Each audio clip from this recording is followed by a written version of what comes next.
स्वागत है बच्चों आपका सभी का फिजिक्स वाले सॉल्यूशन पर, फिजिक्स वाले चैनल पर। तो आज से हम शुरू करने वाले हैं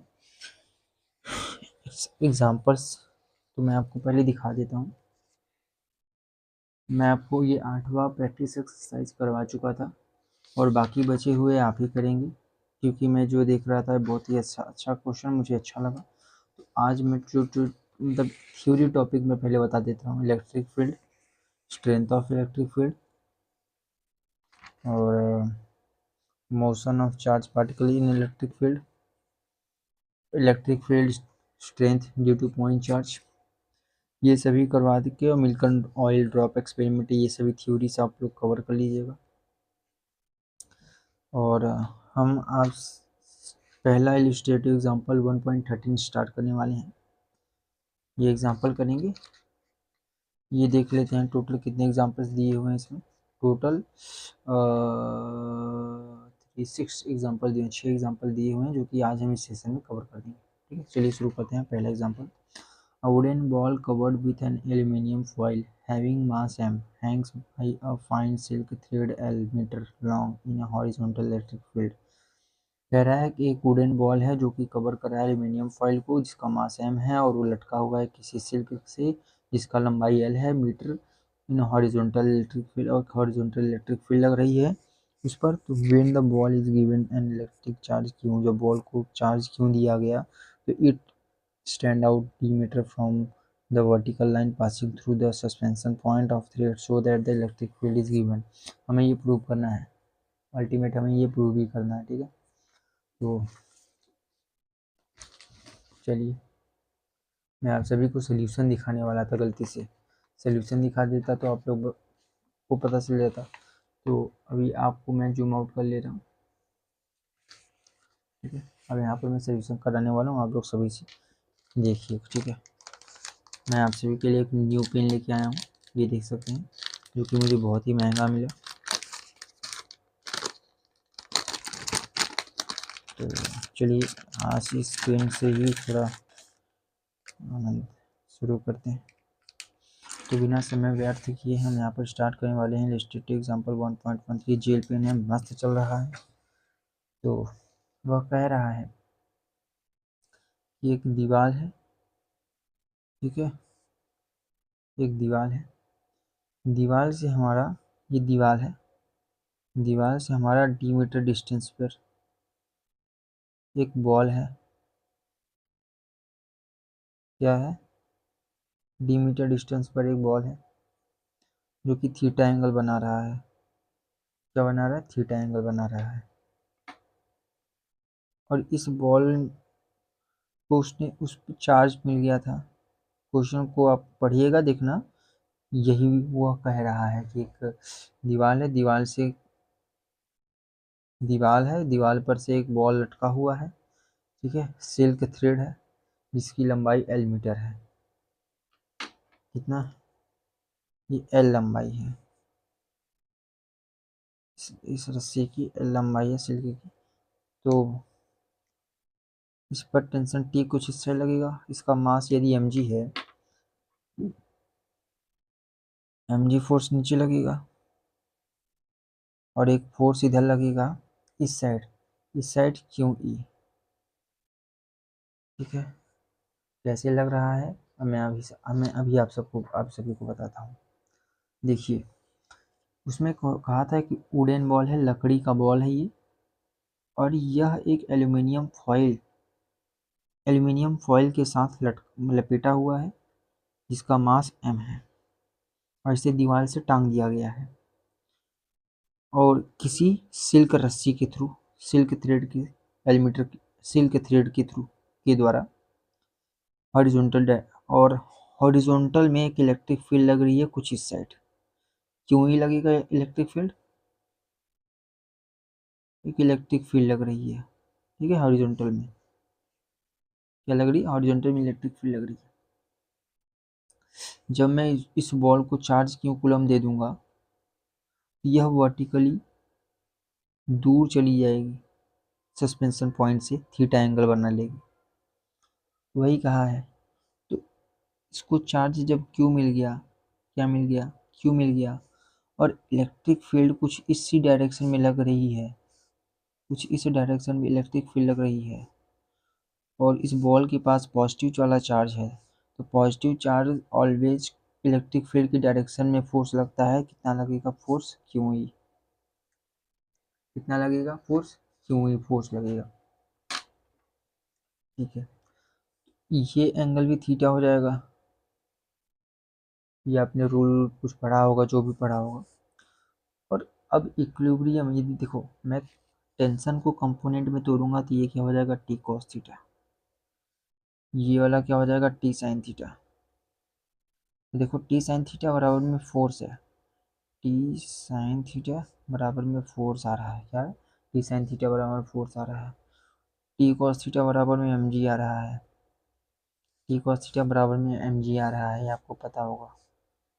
क्या होगा, आपको पता होगा।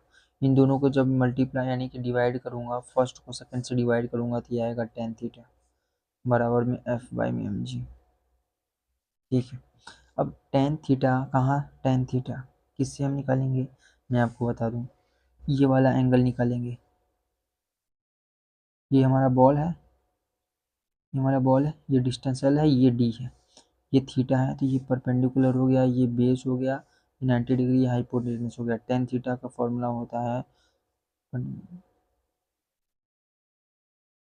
Perpendicular upon base. परपेंडिकुलर कितना है हमारा, डी है।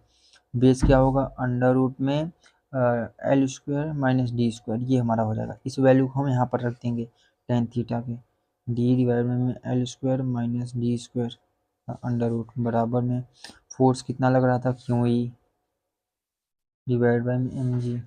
आप जब इसको करेंगे तो इलेक्ट्रिक फील्ड हमारा आ जाएगा, हमें प्रूव करना था, M G D divide by में Q under root L square minus D square. Hence proved. मैं आपको दिखा दूँ, हेंस प्रूव्ड। ये देखिए सेम आया है। मैच कर लीजिएगा वीडियो पॉज करके, ठीक। अभी मैं नेक्स्ट सोल्यूशन में चलता हूँ, यानी कि नेक्स्ट क्वेश्चन में।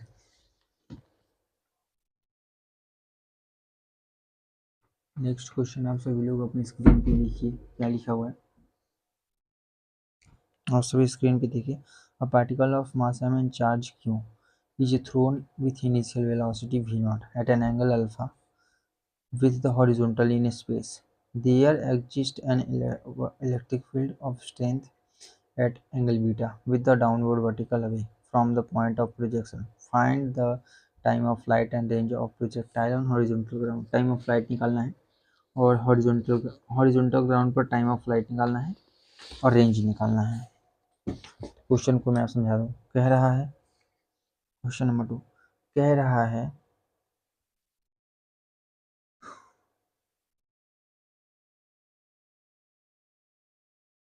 चलिए, क्वेश्चन नंबर 2 कह रहा है कि ये पार्टिकल ऑफ मास है, यानी कि कोई एक इस प्रकार से डायग्राम बनाएंगे, बना हुआ है। अब कह रहा है कि पार्टिकल ऑफ मास एम, एक पार्टिकल है जिसका मास एम है और चार्ज क्यों है, क्या है, पार्टिकल जिसका मास एम है चार्ज क्यों है।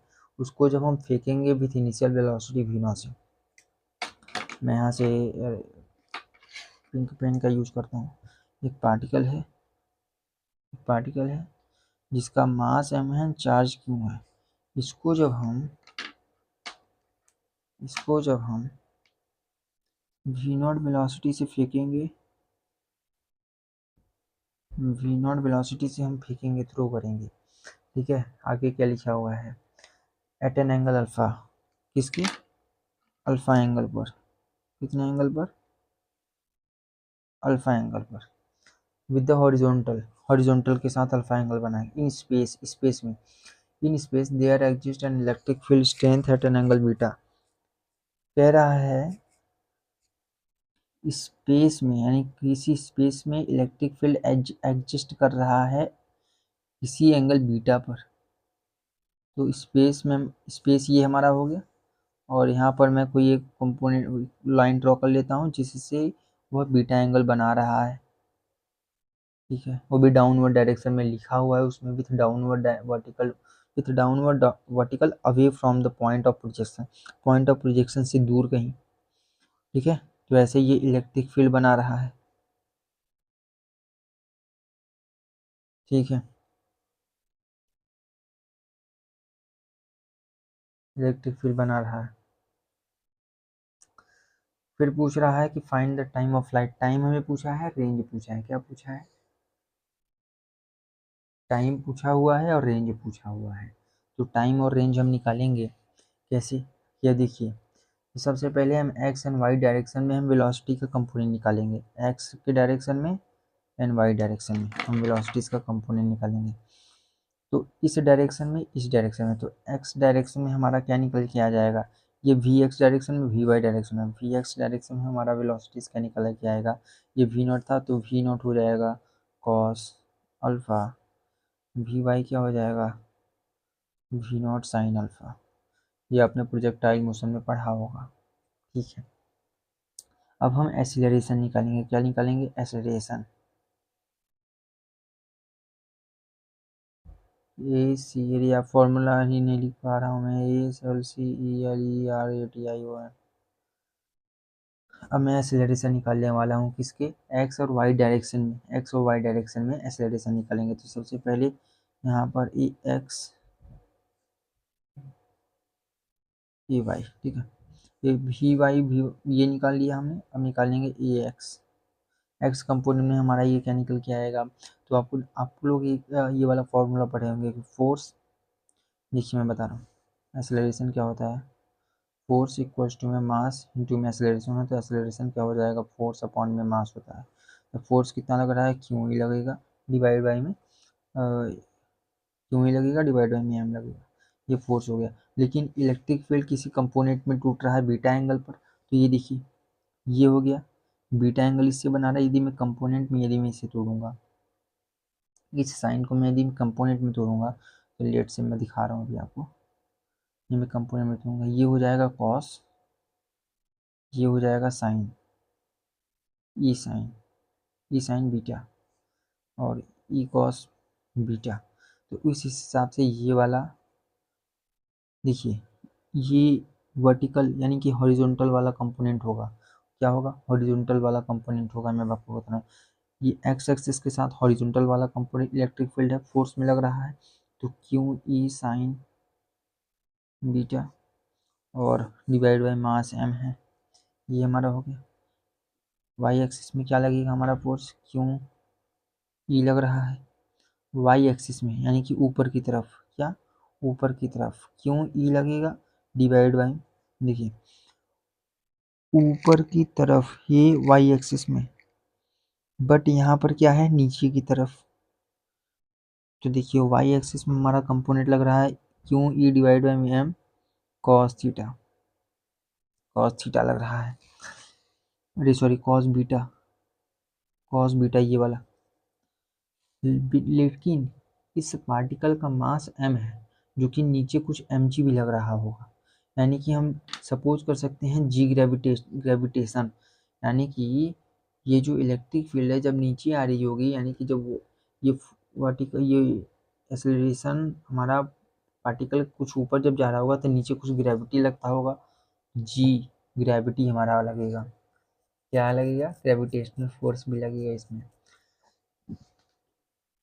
आगे नहीं, यहीं पर मैं कहीं आपको दिखा रहा हूँ टाइम ऑफ फ्लाइट। आगे अब टाइम ऑफ फ्लाइट कैसे निकालते हैं?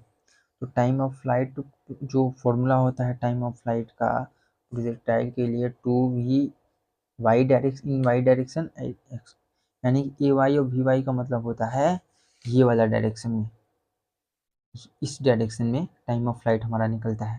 यानी कि वट ये इन वाई वाई एक्सिस पर, यानी कि कह सकते हो ये वर्टिकल वर्टिकल डायरेक्शन में, ये हॉरिजॉन्टल डायरेक्शन में वेलोसिटी और एक्सेलरेशन निकालना। ठीक है, तो टू वी वाई हमारा कितना था? टू, हमने वी वाई कंपोनेंट में, आप लोग इसके पहले नोट्स में लिख लीजिएगा ताकि आपको, मैं आपको बार बार से दिखा नहीं सकता। तो वी वाई कंपोनेंट में यहाँ पर ये क्या हो जाएगा? V naught sine alpha divide by में ए वाई हमारा क्या था? ये देख सकते हो आप, इतना था, डिवाइड में क्यू ई डिवाइड में एम कॉस बीटा, प्लस में ग्रेविटी, मैंने आपको बताया ग्रेविटी ऐड किया। क्यों ऐड किया? क्योंकि उसमें कुछ ग्रेविटी भी लग रहा होगा जब हमारा इलेक्ट्रिक फील्ड नीचे आ रहा होगा और पार्टिकल हमारा ऊपर, या फिर जब हमारा पार्टिकल हमारा पार्टिकल जब ऊपर जा रहा होगा तो उस पर कुछ ग्रेविटी भी लगता होगा, तो वही हमने ग्रेविटी ऐड किया है वर्टिकल एक्सेलरेशन पर। ठीक है, तो अब ये हमारा टाइम ऑफ फ्लाइट हो गया। रेंज का फॉर्मूला क्या होता है? ठीक है, रेंज का फॉर्मूला क्या होता है आपको पता होगा। रेंज का फॉर्मूला मैं आपको बता रहा हूँ, यू टी प्लस में हाफ ए टी स्क्वायर, ये फॉर्मूला आप लगा लीजिए, आपको रेंज निकल के आ जाएगा। तो जब यहाँ से आप वैल्यू पुटअप करेंगे, क्या करेंगे, वैल्यू पुटअप करेंगे, ये इनिशियल वेलोसिटी है वी एक्स यहाँ पर रखेंगे, और ये एक्सेलरेशन है जो कि आप यहाँ पर ए एक्स रखेंगे। ठीक है, हॉरिजॉन्टल वाला ये, क्योंकि रेंज हमेशा हॉरिजॉन्टल में होता है, हॉरिजॉन्टल डायरेक्शन में रेंज निकलता है, तो आप यहाँ से रेंज निकाल सकते हैं। तो रेंज बराबर में आ जाएगा हमारा v naught cos alpha two v naught sine alpha divide by में क्यू ई डिवाइड बाई में एम कॉस बीटा प्लस में जी प्लस में half q e sine beta divide by में एम। जब आप वैल्यू पुटअप करेंगे तो और उसके बाद जब इसको निकालेंगे, ये टी स्क्वायर का वैल्यू पुट कर दीजिएगा, उसके बाद आंसर आ जाएगा आपका। ठीक है, टी स्क्वायर का वैल्यू पुटअप कर दिए, टाइम ऑफ फ्लाइट निकल गया, रेंज निकल गया, ये टी स्क्वायर का वैल्यू पुटअप कर दीजिएगा। टी स्क्वायर हमारा क्या है पता है आपको? टी स्क्वायर क्या है? टी स्क्वायर जो है यहाँ पर आपको पुटअप करना है, ये टाइम ऑफ फ्लाइट है। टाइम ऑफ फ्लाइट का वैल्यू यहाँ पर मल्टीप्लीकेशन में टी स्क्वायर, देखिए हमने क्या पूरा यू टी, ये क्या हमने पुट किया U T plus half A T square, T का वैल्यू पुट कर दीजिएगा यहाँ पर, टी का वैल्यू। चलिए क्वेश्चन नंबर 3 में आते हैं। क्वेश्चन नंबर 3 हम यहाँ से शुरू करेंगे अब, यानी कि question number 15।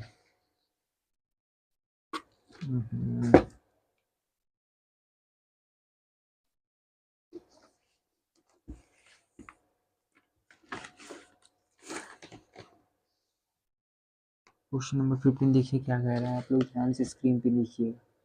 N incline plane angle making an angle 30 degree with horizontal, ये आप क्वेश्चन कर लेंगे, मुझे आसान लग रहा है, तो ये आपका HW हो गया। और ये क्वेश्चन भी मैं आपको HW दे रहा हूँ। ठीक है, 16 वाला ये भी है क्वेश्चन, बढ़िया है बढ़िया है बढ़िया, हाँ ये भी क्वेश्चन बढ़िया है। ठीक है, ये मैं 2 क्वेश्चन आपको मैं होमवर्क दिया हूँ, आप लोग जरूर पढ़िएगा। तो यहाँ से मैं आपको करवाऊँगा नेक्स्ट क्लास में। ठीक है, अभी के लिए रहने देते हैं, आपको मैं नेक्स्ट क्लास में कराऊंगा, उसके बाद ये मैं प्रैक्टिस एक्सरसाइज स्टार्ट कर दूंगा। तो मिलते हैं दोस्तों नेक्स्ट क्लास में।